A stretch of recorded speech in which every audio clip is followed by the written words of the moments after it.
ایک اور کہانی کے ساتھ پھر حاضر خدمت ہے۔ آپ سب کی محبتوں کا بہت شکریہ۔ ہمارے چینل کو سبسکرائب کریں اور بیل آئیکن دبانا ہرگز نہ بھولیں۔ تو آؤ آج کی ایک بات سنو۔ بھالو کو بہت بھوک لگی تھی۔ لمبے درختوں کے پاس سے گزرتے ہوئے اس نے سر اوپر اٹھایا تو اس کی آنکھیں چمک اٹھیں۔ وہاں شہد کا بڑا سا چھتا موجود تھا۔ بھالو درخت کے گرد گھومنے لگا کہ کسی طرح اوپر چڑھ سکے، مگر درخت بہت لمبا تھا۔ ہمت کر کے اس نے درخت پر چڑھنا شروع کیا، لیکن دھڑام سے نیچے گرا۔ دوبارہ اٹھا، پھر کوشش کی، پر ناکام رہا اور حسرت سے شہد کو دیکھنے لگا۔ اچانک اس کے سر پر ایک اخروٹ گرا۔ اس نے اخروٹ دیکھا، پھر اوپر نظر اٹھائی تو ایک گلہری درخت سے نیچے آ رہی تھی۔ بھالو کو دیکھ کر رک گئی اور بولی، بھالو بھائی، مجھے بہت بھوک لگی ہے۔ بہت دیر سے کوشش کر رہی ہوں، اخروٹ نہیں ٹوٹ رہا۔ آپ مجھے اخروٹ توڑ کر دے دیں۔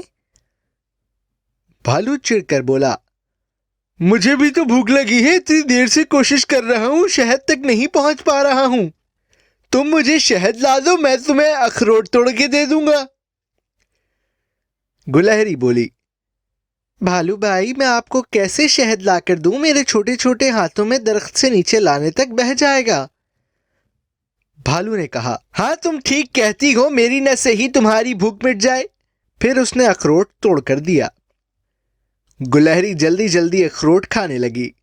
جیسے ہی اخروٹ ختم ہوا، اس نے بھالو سے کہا، ایک منٹ آپ یہاں رکیے۔